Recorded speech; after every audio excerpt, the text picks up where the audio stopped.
Teman-teman pasti sudah sering sekali mendengar seputar toxic positivity dan juga spiritual bypassing, di mana semua orang atau orang-orang yang kelihatannya itu selalu tersenyum dan menyembunyikan perasaan mereka yang sebenarnya. Dan biasanya mereka itu juga bersikap seolah-olah sudah tahu segalanya, alias kita sudah awake, yang lainnya belum awake, seperti itu, kurang lebih seperti itu. Pokoknya melihat dirinya itu sudah tahu semuanya, aku udah tahu lah. Pokoknya aku udah awakening. Something like that. You're listening KunciHidup.com, where you'll find the keys to life.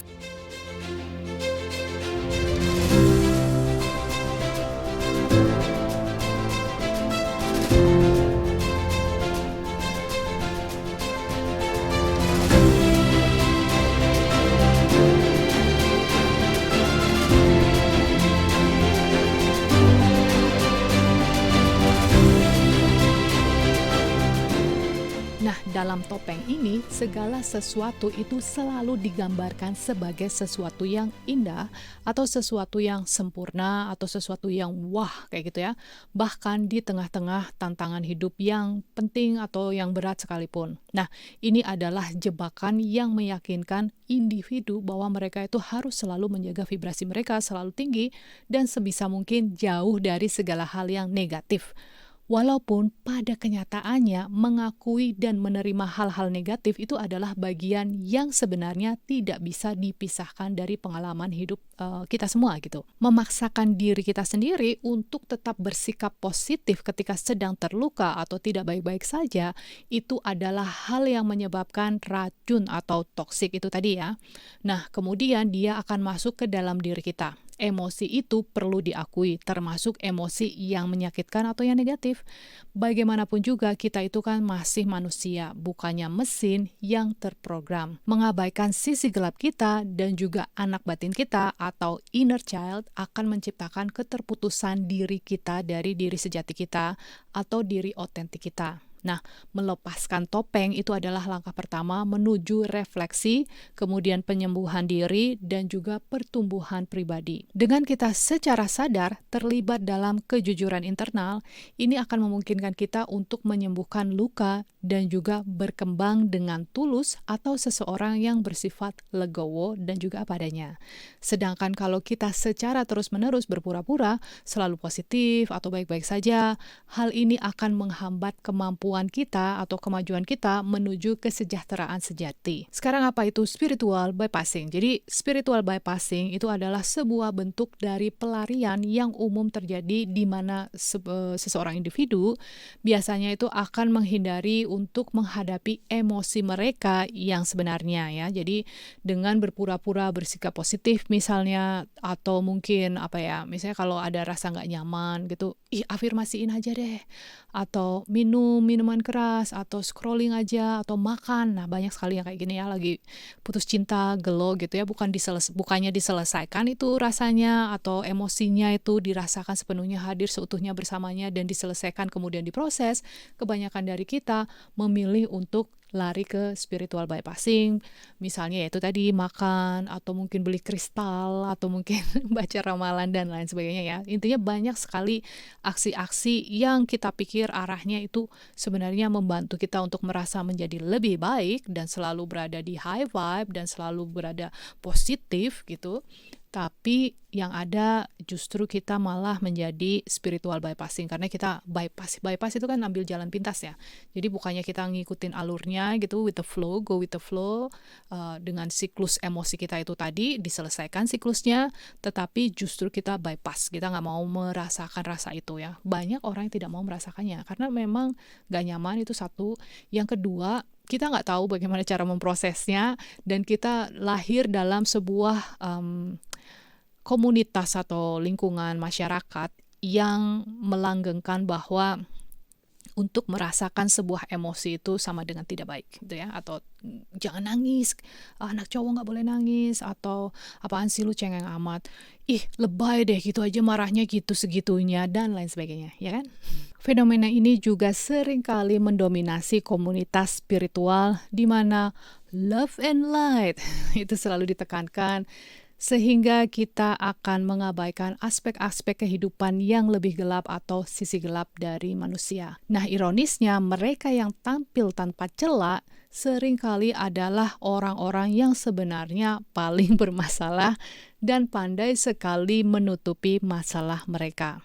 Nah, dunia kita itu kan pada dasarnya bersifat dualistik ya, atau ada dua, ada gelap, yang artinya itu penderitaan yang merupakan bagian dari integral yang sama seperti kegembiraan yang artinya terang. Jadi ada gelap dan terang itu sama ya, sama-sama penting, sama-sama kuat, dan sama-sama hadir secara saat ini atau secara bersamaan. Jadi maksudnya di sini itu adalah bahwa setiap aspek itu akan berkontribusi pada pertumbuhan dan juga pemahaman kita. Spiritual bypassing dan juga toxic positivity itu memiliki akar yang sama, yaitu keterputusan dari kenyataan atau realita yang sebenarnya, darling. Baik itu secara sadar menghindari perasaan yang tidak menyenangkan atau yang mengubah sebuah situasi yang sebenarnya berbahaya menjadi narasi yang positif palsu gitu ya. Jadi kita akan mengalihkan perhatian kita dari penyembuhan yang sejati. Jadi bukannya mengatasi masalah yang mendasar, tetapi si individu malah hanya melakukan perbaikan di permukaan saja. Sehingga hal ini akan mempertaruhkan kesejahteraan mental dan juga emosional mereka dalam proses hidupnya, bahkan mungkin membahayakan sisi kesehatan fisiknya juga ya. Misalnya gini, I'm not sure I will say this, tapi aku rasa sekarang semua orang sudah aware kan dengan apa yang terjadi di tahun 2019 seputar COVID-19 ya. Jadi bahwa setiap orang yang itu sudah pasti memasukkan racun ke dalam dirinya sendiri yang kalau tidak diatasi dengan segera, baik itu detox atau melakukan sesuatu lah ya, dikeluarin itu racunnya, kalau bisa gitu, apapun langkahmu yang akan kamu lakukan, maka kesehatan seseorang itu akan semakin hari semakin menurun. Nah, silakan cari tahu lebih banyak lagi seputar hal ini dari media alternatif, jangan media seperti YouTube ya. Karena tahu sendirilah media mainstream itu narasinya selalu disesuaikan dengan agenda yang diperlukan bagi pihak-pihak tertentu. Jadi banyak orang yang seperti itu tadi, kalau misalnya dia tahu bahwa oh ya aku memasukkan sebuah racun ke dalam diriku, sebaiknya kan aku mengeluarkannya kan. Secara logika itu seperti itu simpelnya. Tapi karena dia ya itu tadi spiritual bypassing ya termasuknya, dan juga mungkin toxic positivity, dia cuma bilang sudahlah diafirmasikan saja akan baik-baik saja, kita pasti akan sehat-sehat saja, kita akan maju terus. Betul. Kalau segala sesuatunya penyakit itu terjadi secara natural, bukan menggunakan senjata biologi ya, kita bisa menyembuhkan penyakit yang kita buat dari pola pikir kita mungkin, atau dari pola makan kita yang nggak benar, atau kurang istirahat, kurang tidur, segala sesuatu yang masih natural lah ya, tidak ada pakai bus gitu ya, nggak ada roketnya di yang namanya senjata itu kan pasti memiliki ekstra ya, senjata apa saja itu memiliki ekstra kan, ekstra kekuatan, ekstra dorongan. Nah, maksudku di sini afirmasi itu kurang tepat, jadi dia akan membahayakan dari orang tersebut. Afirmasi bisa menyembuhkan banyak sekali, banyak orang yang sakit kanker, sakit ini dan itu sehat dengan hanya menggunakan afirmasi. Tapi penyakit yang mereka dapatkan itu bukan karena senjata biologi, maksudku di sana. Intinya di sana. Jadi balik lagi dengan merangkul keseluruhan dari pengalaman manusia termasuk bayangannya atau sesuatu yang gelap-gelap, sesuatu yang negatif, seseorang itu dapat memulai perjalanan pertumbuhan dirinya menuju ke seseorang yang autentik. Terus kenapa orang seringkali mengubur emosi yang sebenarnya? Nah, hal ini karena masyarakat kita itu selalu menganggap bahwa negativitas itu sama dengan lemah atau kemunduran spiritual. Jadi merasakan sakit itu tidak akan mengurangi nilai atau perjalanan spiritual kita. Keaslian atau diri otentik itu kan menuntut sebuah transparansi ya, bahkan ketika kita sedang menghadapi kebenaran yang tidak menyenangkan tentang diri kita sendiri. Nah, ego kita itu selalu maunya mengendalikan segalanya, dan hal ini seringkali memicu kita untuk menghindari gejolak batin. Tapi evolusi sejati itu kan membutuhkan penerimaan atau ketidaknyamanan dan juga keterlibatan dalam sebuah pekerjaan atau shadow work dan juga mengenal sisi gelap kita. Untuk bisa terhubung kembali dengan diri sejati kita, kejujuran itu adalah hal yang paling penting.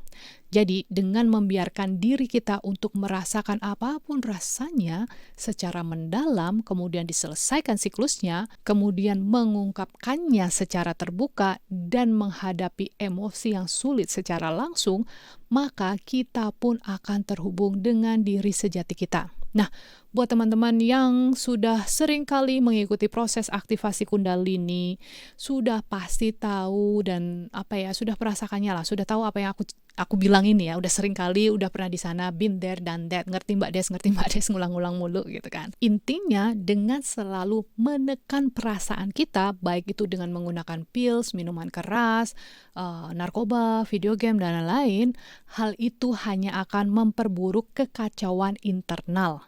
Sementara ekspresi yang tulus berfungsi sebagai pelepasan yang bersifat katarsis, kemudian membuka jalan menuju pertumbuhan yang lebih otentik. Silakan untuk memulai merenungkan hubungan diri kita dengan diri emosional kita. Apakah kita sebenarnya jujur tentang perasaan kita, atau apakah kita bersikap positif di permukaan saja untuk menghindari ketidaknyamanan misalnya.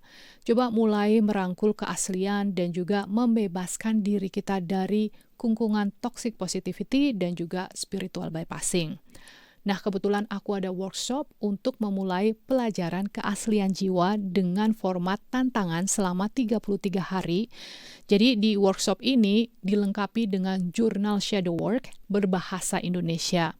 Terus banyak sekali tools atau alat yang dapat diterapkan secara langsung dalam kehidupan sehari-hari, dan juga ada sesi audio healing. Atau bisa juga ikutan proses aktivasi Kundalini karena sama juga ya, akan mendapatkan jurnal buat shadow work, inner child, dan lain-lain. Semuanya dalam bahasa Indonesia. Selebihnya kita akan belajar sambil praktek. Kalau di sana sih seperti itu ya. Nah, cara memproses siklus emosi kita, kemudian merasakan gimana sih rasanya terhubung dengan diri sejati kita, dan lain sebagainya. Nah, mungkin teman-teman bertanya-tanya, terus gimana dong caranya kita bisa manifestasi ketika kita sedang bad mood atau lagi susah, lagi nggak nyaman? Don't worry guys, aku sudah bikin video seputar hal itu juga. Dan seperti biasa, thank you, I love you, and bye for now.